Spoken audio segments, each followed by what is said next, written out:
Hello friends, welcome to SkillTel. We are going to learn about Standard 7 Geography. We are preparing for the civil services exams and I am going to clear you a civil services foundation. So we are preparing for the basics and myself Ashish Bachwani. You can call me Ashish sir. I am an expert of history, geography and civics. So if you find any issue regarding any topic, you can ask me. So we can start a chapter. Name of the chapter is environment. We are going to learn about the environment. आज हम हमारे पर्यावरण और environment के बारे में पढ़ने वाले हैं. सो भाई एनवायरनमेंट क्या है? जो एनवायरनमेंट आप पढ़ा तो रहे हो sir, but what is environment? है ना, this is the first question came in your mind. सबसे पहला क्वेश्चन हमारे दिमाग में यही आता कि भाई एनवायरनमेंट क्या है, व्हाट इज एनवायरनमेंट, है ना. तो भाई एनवायरनमेंट बहुत सिंपल सी चीज है बेटा. The surrounding or conditions in which a person, animal, plant live or operates. मतलब हमारे आसपास जितनी भी चीजें हैं या फिर हमारे आसपास जो कंडीशन है जिसमें इंसान, पेड़ पौधे, जानवर, पंछी जहां पे वो रह रहे हैं वो सारी चीजों को मिक्स करें तो बनता है एनवायरनमेंट. तो भाई सिंपल सी चीज में कहें तो हमारे धरती पे हमारे आसपास जितनी सारी चीजें हैं, जैसे मेरे पास ये अभी कंप्यूटर की स्क्रीन है, कैमरा है, आप हो, मैं हूँ, यहाँ पे एसी अच्छी खासी चालू है, वाटर बॉटल है मेरी, बाहर बहुत सारे ट्री प्लांटेड किए हुए हैं, अभी थोड़ी थोड़ी बारिश भी हो रही है ना. तो ये सारी चीजें मिलके क्या बनाती है? हमारा एनवायरनमेंट. हमारा behaviour, living things, non living things, biotic and abiotic components, इन सबको अगर मिला दें तो ये बनता है भाई एनवायरनमेंट, हमारा पर्यावरण. मतलब सीधी सादी सी बात में हमारे आसपास जो भी चीजें हैं उन सब चीजों को अगर मिला दें तो वो एनवायरनमेंट बनता है. तो भाई एनवायरनमेंट की बात कर रहे हैं तो थोड़ा तो एनवायरनमेंट के ऊपर थॉट बनता है कि नहीं. तो चलो भाई एनवायरनमेंट के ऊपर एक थॉट ले लेते हैं. अर्थ क्या देता है हमें? बहुत सारी चीजें देता है ना. पहले अर्थ क्या प्रोवाइड करते हैं ये हम डिस्कस कर लेते हैं. तो अर्थ के ऊपर रह रहे हैं तो हमें वाटर तो मिलता ही है, साथ ही साथ food, yes, fruits, yes, land, atmosphere, gravity, then chemicals, then सोचो सोचो सोचो सोचो सोचो, yes, different type of the components, अलग अलग चीजें मिलती हैं हमें. तो ये सारी चीजें मिला के बेटा हमें मिलती है अर्थ से और कहीं से नहीं. So earth provide enough to satisfied every man's need. भाई हमारी जितनी ज़रूरतें हैं ना, इंसानों की या बर्ड्स की, एनिमल की, जितनी ज़रूरतें उतना खाना पीना, बारिश, हवा, पानी सब हमें अर्थ के ऊपर मिल जाता है ना. ज़रूरत की जितनी चीज़ें हैं, यहाँ पे लिखा है सेटिस्फाइड एवरी मैन्स नीड. हमारी जो ज़रूरत की चीज़ें वो हमें मिल जाती है, पर but not every man's grid.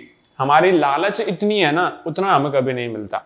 हम लोग क्या करते हैं, हमारी लालच की वजह से पेड़ काट देते हैं, पानी का इस्तेमाल करके हम लोग इंडस्ट्रीज में यूज करते हैं और वही पानी गंदा केमिकल वाला हम लोग नदी और समंदर में डाल देते हैं, तो वो एनिमल्स को दिक्कत होती है.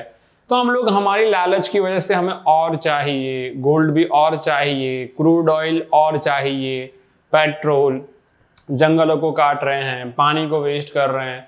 तो अर्थ की जो कंडीशन है वो हमने अनबैलेंस कर दी है और इसकी वजह से global warming, pollution, land pollution, है ना, different type of the disease of lungs, हमारे सांस लेने में दिक्कत होती है, स्किन को प्रॉब्लम हो जाती है, ब्लड कैंसर्स होते हैं.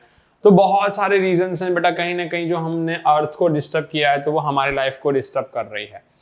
आप देख सकते हो कहीं पे वॉल्केनो फट रहा है, कहीं पे अर्थक्वेक्स हो रहे हैं, कहीं पे स्टॉर्म्स आ रहे हैं, कहीं पे बारिश ही अनइक्वल है और कहीं किसी के पास पानी नहीं है. तो ये सारी सिचुएशन से बाहर हम तब आएंगे जब हमें जितनी जरूरत है उतनी ही चीजें हम अर्थ से लें. So earth provide enough satisfied needs of every man but not every man's greed. लालच जितना नहीं प्रोवाइड करता. तो आई एम ग्लैड, मैं बहुत खुश हूँ. I will not be young in a future without wildness. मतलब कि मैं ऐसे फ्यूचर में नहीं जन्म लूंगा आने वाले भविष्य में जहां पे कुछ भी ना हो. ये कब पॉसिबल है बेटा? जब आप पेड़ पौधों को लगाओगे, पानी को बचाओगे, इलेक्ट्रिसिटी सेव करोगे, पॉल्यूशन कम करोगे और अर्थ को सेव करोगे. है ना, क्यों कहते हैं save water, save earth, grow a more tree, save animals, save birds? तो इन सारे स्लोगन्स को क्यों बनाया गया है? ताकि बेटा ये अगर सारे जितने हैं वो अर्थ पे एग्जिस्ट करेंगे तभी हम लोग हमारे लाइफ को इजीली इंजॉय कर पाएंगे। यहां पे और एक क्वेश्चन आता है, what is included in a nature? कुदरत में कौन कौन सी चीजें इंक्लूडेड है? चलो भाई देखते हैं कुदरत में क्या क्या है। What is things included in a nature? The natural environment consist of land, है ना, हमारे नेचर में क्या है? जमीन, पानी, हवा, प्लांट्स एंड एनिमल्स। तो इतनी सारी चीजें हैं। It refer both biotic and abiotic conditions exist on the earth. तो बायोटिक मतलब ऐसी चीजें जो जिंदा हैं, जो सांस ले रही हैं, है ना, जैसे इंसान हैं, एनिमल्स हैं, बर्ड्स हैं, प्लांट्स हैं, है ना, ये सारी चीजें जिंदा हैं, ये सांस ले रही हैं, ये बायोटिक एलिमेंट्स हैं। या फिर ऐसी चीजें जिनसे कहीं ना कहीं हम देखें कि जो नेचुरल से बहुत कनेक्टेड है, नेचुरल चीजों से बनी हुई है, जैसे कि हम हैं, हमारे अंदर मिट्टी है, आग है, पानी है, ये बायोटिक एलिमेंट्स हैं। अबायोटिक एलिमेंट्स जो जिंदा नहीं है, पत्थर है, मिट्टी है, बिल्डिंग्स है, प्लास्टिक्स है, आयरन है। तो biotic and abiotic elements earth पे एग्जिस्ट करते हैं, तो इसे नेचर कहेंगे। तो बायोटिक एलिमेंट्स कौन कौन से हैं? तो प्लांट, एनिमल एंड ह्यूमंस। जबकि अबायोटिक एलिमेंट्स कौन कौन से हैं? नॉन लिविंग एलिमेंट्स, जो जिंदा नहीं हैं, जैसे कि जमीन, या फिर इंसानों ने जितनी भी चीजें बनाई हैं, हमने व्हीकल्स बनाए, मशीन्स बनाई, बहुत सारी चीजें बनाई, कपड़े बनाए, है ना। तो जैसे कि फ्रूट्स एंड वेजिटेबल्स हैं, वो तो बायोटिक हैं, लेकिन बाकी सारे चीजें क्या हैं बेटा? Abiotic elements. तो ये नेचर है। So human environment refers to activate the creation and interaction among the human being. ज्यादातर हमारा एनवायरनमेंट कैसा है? जहां पे हम कुछ क्रिएट करते हैं, है ना, और हम लोग इंटरसेक्ट करते हैं हमारी लाइफ को नेचुरल चीजों के साथ।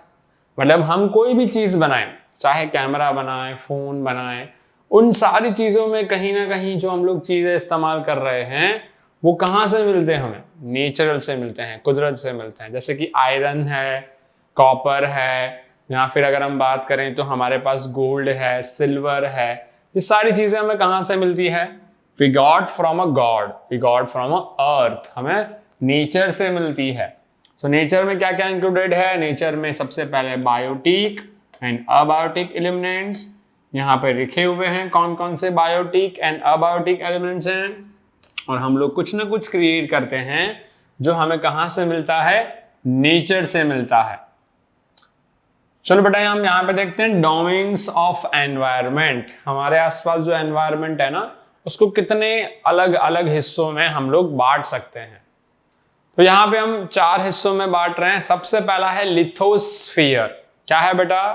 Lithosphere, the solid proportion of this planet, मतलब अर्थ के ऊपर जो सॉलिड प्रपोर्शन है, जो पोर्शन है, इज कॉल्ड अ लिथोस्फीयर। तो जमीन के ऊपर जो बड़ी बड़ी परत है, मिट्टी मिट्टी है, पत्थर है, पहाड़ है, इसको हम लिथोस्फीयर कहेंगे। क्या कहेंगे? लिथोस्फीयर कहेंगे। नंबर 2, लिथोस्फीयर के बाद क्या दिया गया है? एटमॉस्फेयर। अर्थ के ऊपर जो सबसे बड़ी लाइन है उसे लिथोस्फीयर कहेंगे।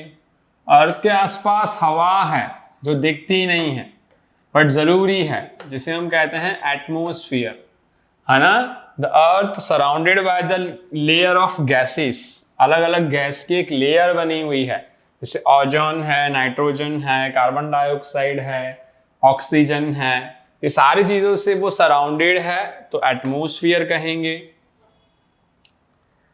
फिर उसके बाद बात करें हाइड्रोस्फीयर, दिल दरिया बाकी सब पानी ही पानी। तो आप देख सकते हो पीछे मैंने वाटर की एक इमेज रखी हुई है बेटा।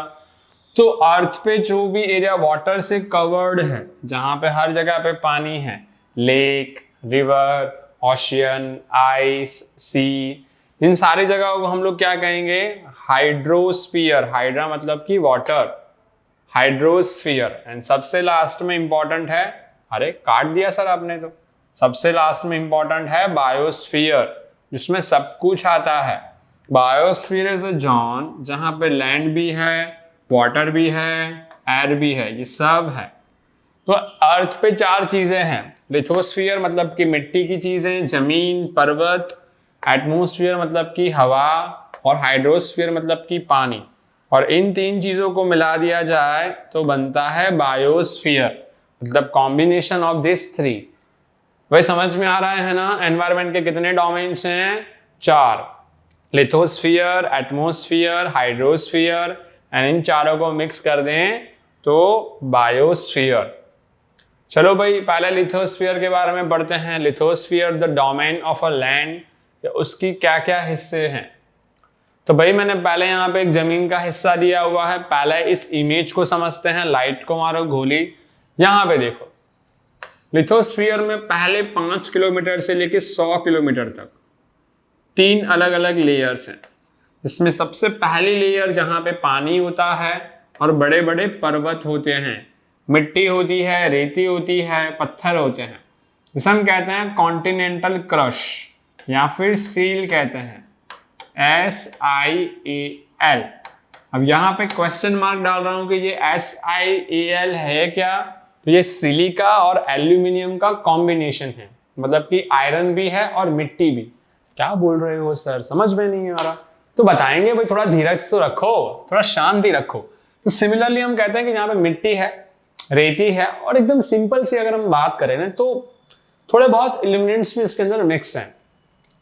तो देखो क्रस्ट जो कहते हैं सबसे ऊपर वाला इलाका, यहाँ पे लिखा हुआ है द वेरी आउटर मोस्ट, सबसे ऊपर वाला जो पोर्शन होता है अर्थ का, वो क्या होता है? बड़े बड़े मेंटल पत्थरों से बना हुआ होता है, जिसे हम कहते हैं क्रस्ट ऑफ द अर्थ, है ना? जिसे लिथोस्फीयर भी कहा जाएगा।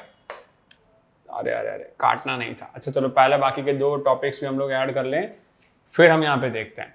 तो सबसे पहले जो है वो क्रस्ट, जिसे कहते हैं SIAL सेल। सेकेंड है SIMA। ये 2 चीजें मैं आपको लास्ट में बताऊंगा कि ये क्या है। फिर यहाँ पे आते हैं मेंटल्स, यहाँ पे लिखा हुआ है मैंने मेंटल, बड़े बड़े रॉक्स, मिट्टी। 100 किलोमीटर के बिलो थ्रू 100 किलोमीटर तक जाएं तो पार्शली मोल्टेन एस्ट्रोस्फीयर, छोटे छोटे पत्थर आते हैं, कण आते हैं, मिट्टी आती है। तो इस तरह से बेटा solid, mantle, lower mantle, outer molten core and inner solid core. तो इस तरह से अर्थ के इनर से लेके अर्थ की टॉप तक अलग अलग लेयर्स को अलग अलग नाम दिए गए हैं। Come back here. So lithosphere has very rigged mechanical properties.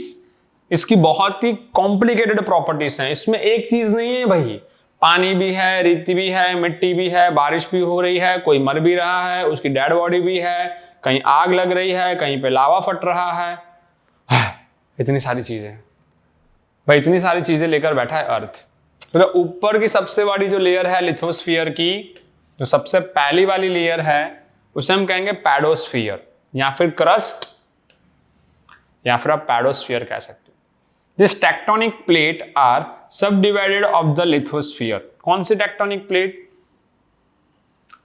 जमीन के ऊपर आपको पता है बेटा, हमारे अर्थ के ऊपर 7 कॉन्टिनेंट्स हैं। जो कॉन्टिनेंट्स हैं हमारे 7, वो जमीन का एक ऐसा टुकड़ा है जो लावा फटने की वजह से अलग अलग हो गए। सॉरी, देखो बेटा क्या हुआ, बरसों पहले जब अर्थ एकदम गरम गरम थी तो वो धीरे धीरे ठंडी होती गई, जिसमें धीरे धीरे पानी बनता गया केमिकल रिएक्शन की वजह से, और कुछ चीजें पर्वत बनती गई, कुछ चीजें जमीन बनती गई, और एक ऐसा लावा फटा कि ये जमीन के 7 अलग अलग बड़े टुकड़े हो गए, जिसे हम कहते हैं 7 कंटिनेंट, जिसे हम कहते हैं टेक्टोनिक प्लेट। क्या कहते हैं? टेक्टोनिक प्लेट या फिर कॉन्टिनेंट्स कह सकते हो। ये प्लेट्स एक दूसरे से दूर हैं, जिससे लिथोस्फीयर का एक हिस्सा कह सकते हैं, लिथोस्फीयर का डिवीजन कह सकते हैं। तो अर्थ पे जितनी जमीन है उसके 7 अलग अलग टुकड़े, 7 कंटिनेंट। लिथोस्फीयर के बाद क्या दिया है? Hydrosphere, domain of water.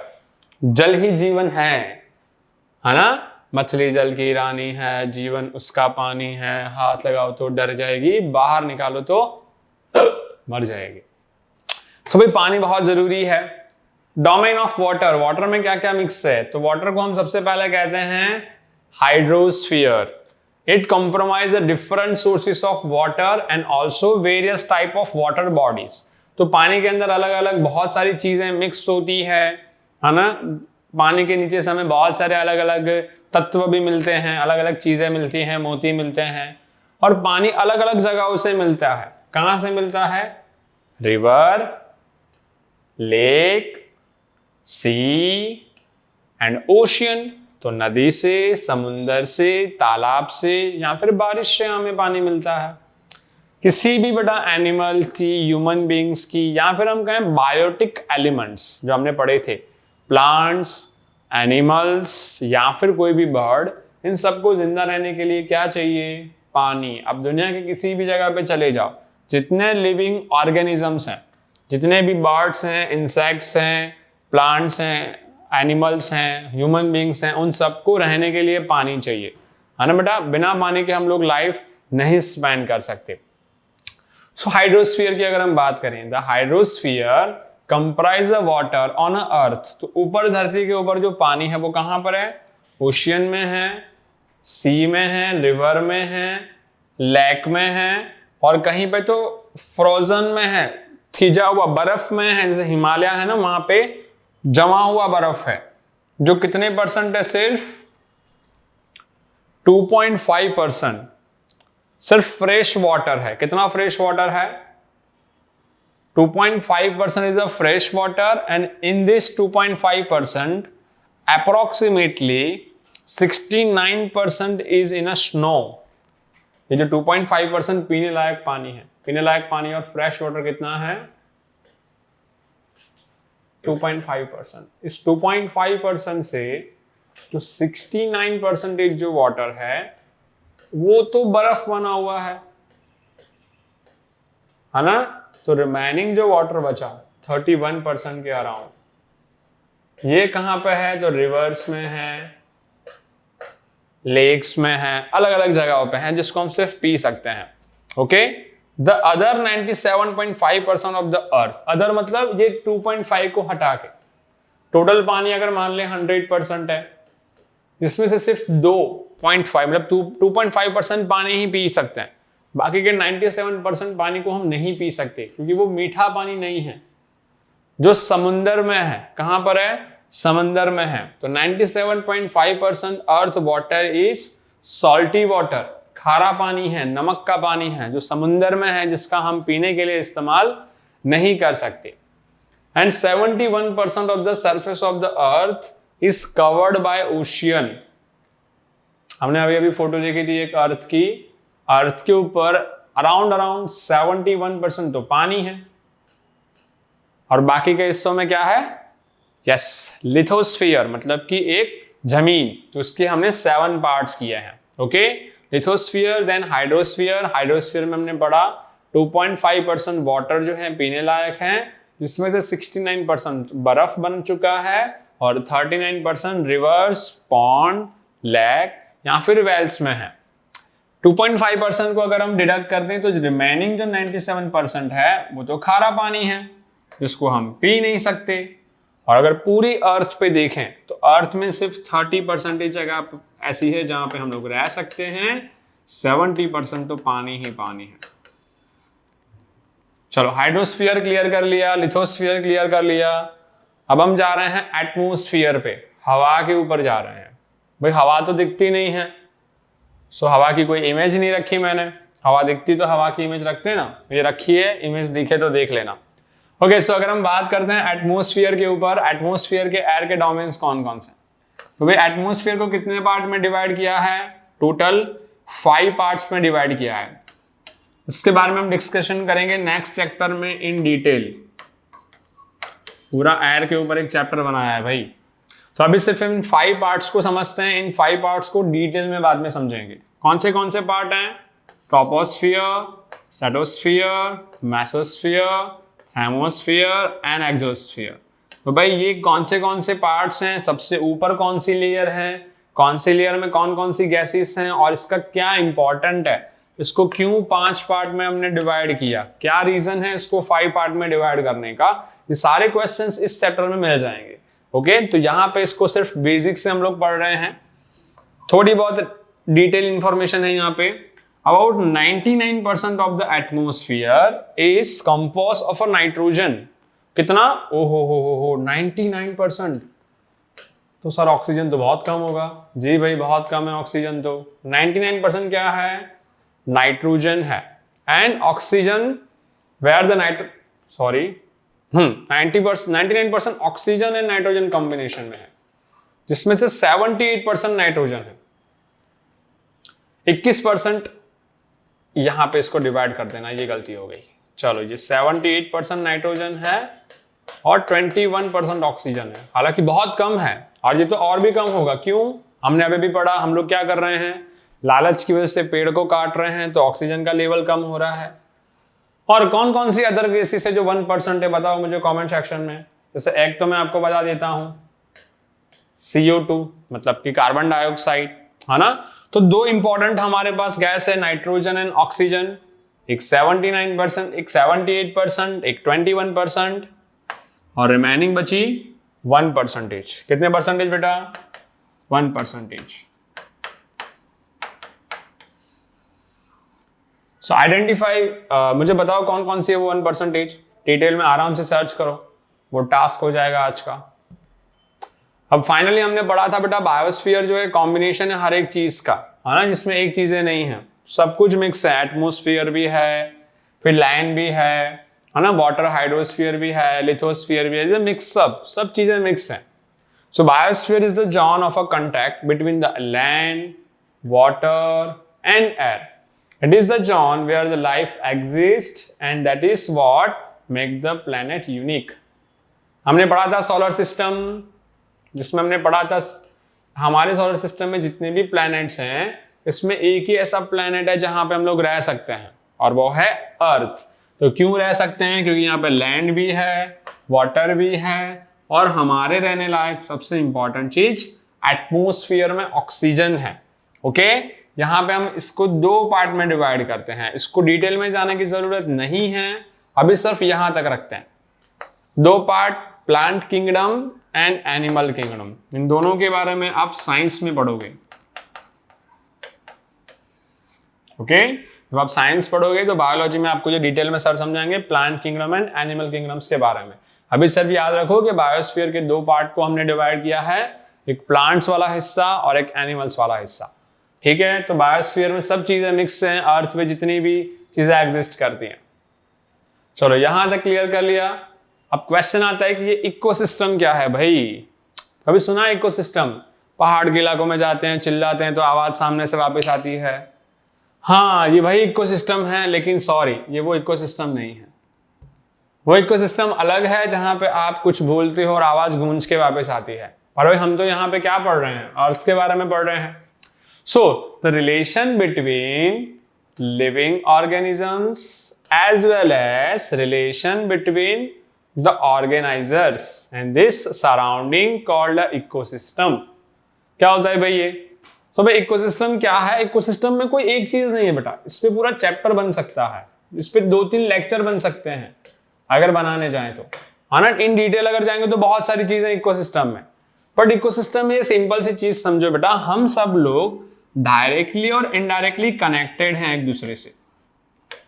जैसे हम प्लांट से कनेक्टेड हैं, प्लांट एयर से, एयर हमसे कनेक्टेड है, वाटर से कनेक्टेड है। तो ये सारी चीजें एक दूसरे से कनेक्टेड हैं इन सिंपल टर्म। और इन सारी चीजों को अगर हम किसी एक चीज को रिमूव कर दें, जैसे एनिमल्स को हटा दिया, तो ये पूरी इकोसिस्टम डिस्टर्ब हो जाएगी। या फिर हमने ट्रीज को हटा दिया, एयर को हटा दिया, या वाटर को, या ह्यूमन बींग्स को हटा दिया, इनमें से किसी भी एक चीज को अगर हमने हटा दिया तो पूरी इकोसिस्टम डिस्टर्ब हो जाएगी। क्यों? क्योंकि हम डायरेक्टली और इनडायरेक्टली एक दूसरे पर डिपेंडेड है ना। ऑर्गेनाइजर एंड ऑर्गेनिजम्स, है ना। हम सब लोग जिंदा हैं, लिविंग सिस्टम में हैं भाई, जिंदा सांस ले रहे हैं, मैं तो ले रहा हूं, आप अपना देख लो। तो इकोसिस्टम है। अब इकोसिस्टम में हर एक चीज अलग अलग है। कहां पे इकोसिस्टम मिलेगी? लेक में भी मिलेगी, माउंटेन्स में मिलेगी, ओशियंस में मिलेगी। उसके अंदर भी अगर हम पढ़ने जाएंगे तो डिटेल में पता चलेगा कि भाई ओशियन के अंदर एनिमल्स हैं, वो कैसे वाटर पर डिपेंडेंट हैं, है ना, उनको फूड कैसे मिलता है, हम वाटर पे कैसे डिपेंडेंट हैं, हमें ऑक्सीजन की क्यों जरूरत है। ये अगर आप पढ़ने जाओगे तो बहुत सारी चीजें। सिंपल से हम एक चीज समझ रहे हैं कि हम सब लोग एक दूसरे पर डिपेंडेड हैं। है ना, ये इकोसिस्टम है। Human beings modify the nature environment, ये सबसे गलत चीज है भाई हमारी। हम हमारे जरूरत के हिसाब से कुदरत की चीजों को बदलने की कोशिश करते हैं भाई। हम लोग चाहते हैं कि भी अर्थक्वेक भी हमारे कंट्रोल में हो, बारिश भी हमारे कंट्रोल में हो, है ना, हम जैसा चाहें वैसा हो, और हम जो चाहते हैं उसकी वजह से जो इकोसिस्टम है वो क्या हो जाता है, डिस्टर्ब। रोड बनानी है तो हमने ट्रीज को कट कर दिया, है ना, फिर ब्रिज बनानी है तो फिर हमने क्या किया, रिवर के फ्लो को डाइवर्ट कर दिया। तो बहुत सारे हम लोग नेचुरल चीजों में डिस्टर्बेंस क्रिएट करते हैं, है ना। माइंस हम लोग क्रिएट करते हैं, बड़ी बड़ी माइंस बनाते हैं। तो कहीं ना कहीं ये जो इकोसिस्टम है या फिर जो अर्थ का एटमोस्फियर है, हाइड्रोस्फियर है, लिथोस्फियर है, किसी ना किसी चीज में क्या क्रिएट होती है, डिस्टर्बेंस, और इसकी वजह से इकोसिस्टम डिस्टर्ब हो जाता है भाई। तो भाई नहीं करना है ना इकोसिस्टम को डिस्टर्ब। मेरी सांस का सोचो, मैं पढ़ाऊंगा कैसे बेटा। तो चलो बेटा अब थोड़ा बेसिक क्वेश्चन पे जाते हैं भाई। हम लोग प्रिपेयर कर रहे हैं जिस एग्जाम्स को, उसने बनाया किसने था, who started a civil services in India. भाई सिविल सर्विसेज को किसने स्टार्ट किया था। सो यहां पे थोड़ी 0.001% हिस्ट्री ऐड करना चाहूंगा। ड्यूरिंग द ब्रिटिश राज, जब हमारे यहां पे इंग्लिश राज था, मतलब अंग्रेज थे, वॉरेन हेस्टिंग, भाई ये एक गवर्नर था। कौन था, गवर्नर था, ये राज करता था भारत देश पे। So Warren Hastings laid the foundation of civil services, and Charles Cornwallis reformed, modernized and rationalized। तो भाई दो इंसान हैं जिसने सोचा, वॉरेन हेस्टिंग, उसने फाउंडेशन बनाया कि भाई चलो सिविल सर्विसेज एग्जाम्स होनी चाहिए ताकि हम बेस्ट से बेस्ट कैंडिडेट्स को हम सिलेक्ट करें देश की सेवा करने के लिए। और उसको थोड़ा अपडेट किसने किया, मॉडर्नाइज किसने किया, जो एग्जाम पैटर्न है वो किसने फिक्स की, चार्ल्स कॉर्नवालिस ने, है ना। ये इंपॉर्टेंट चीज है, एग्जाम देने जा रहे हो और पहला ही क्वेश्चन आपको पूछा जाए कि भाई ये एग्जाम किसने बनाई, तो क्या जवाब दोगे, सर ये तो नहीं सिखाया था हमें। ओके, तो इसलिए चार्ल्स कॉर्नवालिस को हम लोग क्या कहते हैं, father of civil services in India, है ना। जितनी भी आप हायर एकदम डिफिकल्ट एग्जाम्स लेते हो, ये किसने बनाई है, चार्ल्स कॉर्नवालिस ने। आफ्टर द इंडिपेंडेंट ये सिस्टम अभी भी है और इस सिस्टम में अभी अच्छा खासा इंप्रूवमेंट हुआ है। So here is the task of the day.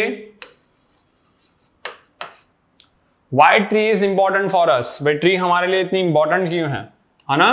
4, 5, 6 जो पॉइंट्स आते हैं आपको मुझे बताना है कमेंट सेक्शन में, या फिर we will provide you a task card, उसमें आपको लिखने हैं कि भाई ट्री हमारे लिए इतना इंपॉर्टेंट क्यों है और क्यों हम इतना डिपेंडेंट हैं ट्रीज के ऊपर, वाटर के ऊपर, या जितने भी बायोटिक एलिमेंट्स हैं उसके बिना हमारा लाइफ एग्जिस्ट क्यों नहीं करता। Okay, so thank you so much, connected with me Ashish Bachwani and Skilter education. Have a nice day.